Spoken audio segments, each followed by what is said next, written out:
One of the most impactful things that I find that tend to stick with people most throughout their lives are various forms of entertainment. Whether it be a book, movie, or video game, there's one thing that we all have read, seen, or played that was supposed to entertain us for a bit of time, but somehow was so inspirational or did something incredible that really stuck out to us. Not a day goes by where I don't think about the games I've played that have impacted me on a serious level.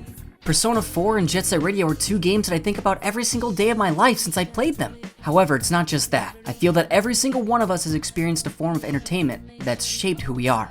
And it's not just games that have done that for me, but also films. And it's my personal favorites that really have shaped me to be the person I am today. I'd definitely like to talk about a few of those, cause if it wasn't for those movies, I can't imagine what my life would be like now if they didn't exist. So join me as I introduce you to some of the movies that have shaped me to be the person I am now.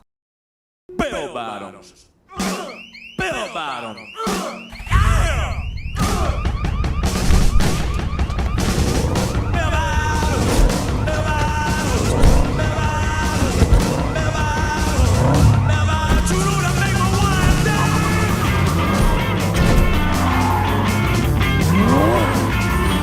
Something that I first ever did in my life that was supposed to be work turned out to be something really truly fun, despite its tedious nature, and that was editing.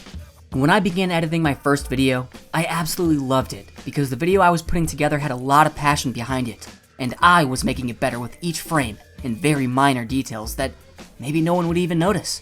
I feel that is why films in general should have incredible thought put into its post-production because editing could make or break it. Baby Driver, I feel, wouldn't be nearly as strong if it weren't for the effort put into its editing. Thanks to Edgar Wright being a brilliant auteur, he constantly oversees the editing phase in any production of his films, because he sees the importance of it, and Baby Driver is just a perfect example of that. This movie has such impactful scenes thanks to the music added and the audio-visual sync of what is happening on screen, matching with the music right on cue at each corner.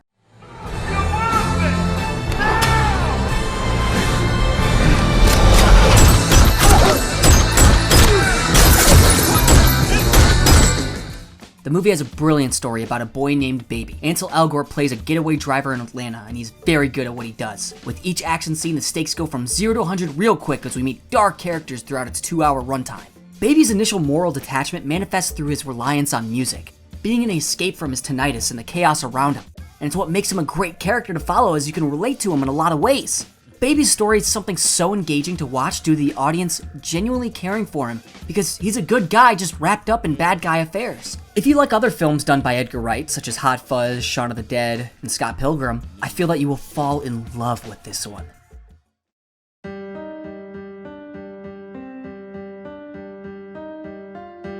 Also known as Godzilla Resurgence, it's not only an amazing kaiju movie, but I feel it is such an important film that the kaiju part shouldn't even be the most considerable factor when going into it. What I'm trying to say is, even if you don't like big monster movies, you'll most certainly come out of this liking the themes that are brought up because of it. This is the first time that Godzilla has ever had a true remake of the 1954 original, and this one brings up the question of, what if Godzilla showed up in Tokyo today? And how would Japan's government react to that? Because of that question, the movie becomes a dramatic political commentary on how slow Japan is when reacting to such threats. The film's director is the one and only Hideaki Anno, who is most notable for directing Neon Genesis Evangelion, and he makes sure you know that by using various remixes of tracks from the anime. The score itself is breathtaking, with its lyrical tracks really hitting home on the themes of the film of Godzilla being an abomination born from the atomic bombings. The devastation and scenes in the score really symbolize this in heavy moments, and it's why it hit home for so many fans watching in Japan. Allow me to gush about the big kaiju monster on the screen. This is the coolest Godzilla's ever looked, and I love all of his evolutions here from Slug to the Big God. The use of practical effects during the action is true to form, and I'm so glad they went with this direction, as it just heightens the terror on screen. The best Godzilla film, and one of the best films, period.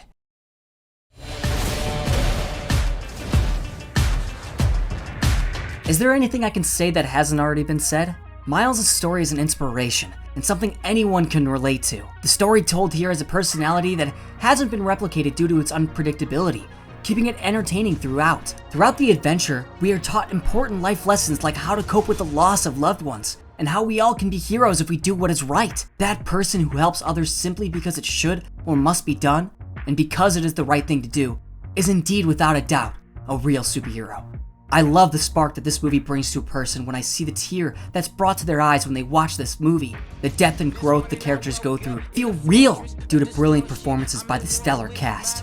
Not to mention just how kick-ass cinema can be when a unique take on animation is brought to the table. And this movie just looks so good. Every time I watch it, I notice something new and fall in love with the visuals all over again. It truly is a technical marvel, and I'm happy to see that the art style used is continuing in animated films today. Even if you aren't into superhero films or comic book movies, this one has something for everyone, and they can walk away being inspired by the brilliance that's shown. I can't wait to see what they do next with Miles' story.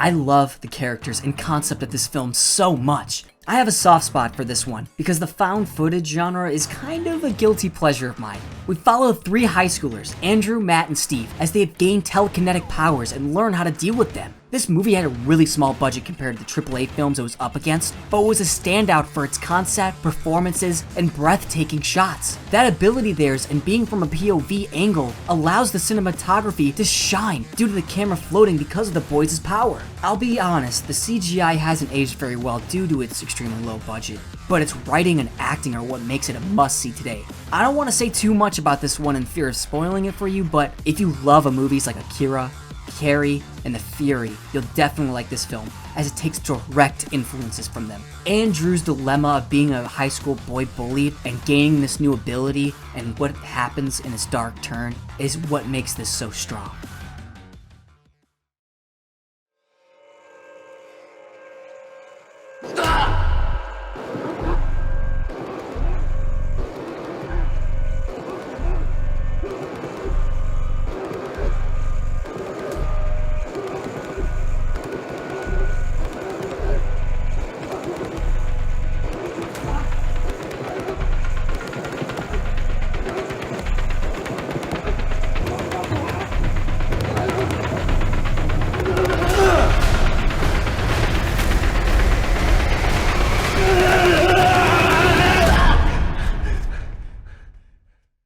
Not only is this my favorite film, but God, it's a standout. I was raised on action movies with lots of fight scenes and shootouts, but this one is easily the pinnacle of action, and what other movies should strive to be like when doing action scenes. Its choreography is unmatched, and it doesn't fall into a personal pet peeve of mine where action films will cut constantly during fight scenes. This movie uses constant one-takes to make sure the viewer has the whole shot of punches and kicks on full display, reminiscent of scenes from Children of Men. Thanks to the main actors being Salat practitioners, they are able to shape the action on scene to something much more organic, and it just has me in awe each time I see it. The narrative of this film allows us to be in many different settings and shows us how top-level action can be performed in each one with spectacular fashion. The first film's action is on par with the sequel, but I do feel the second one is stronger due to its longer runtime and better plot. But I do have a soft spot for the first film, as I constantly flip-flop on which one is my favorite, due to seeing the first film when it was released and being excited for the second one to come out when it was announced. If you're looking to be engaged with some truly awesome fights, this is the one you'll want to see with a bucket of popcorn in your lap. But you'll probably be unable to take a bite or even blink in fear of missing out if you look away even just for a second. I hope that what I've said about each movie will influence you into giving each one a watch, as I feel they've shaped me to be who I am today, and maybe they can help define you in some way too. As a person who studied film before, I strive to see what a new film can do differently to hook me in, and I've appreciated all forms of media that have done that for me, and the different techniques they use to make amazing cinema.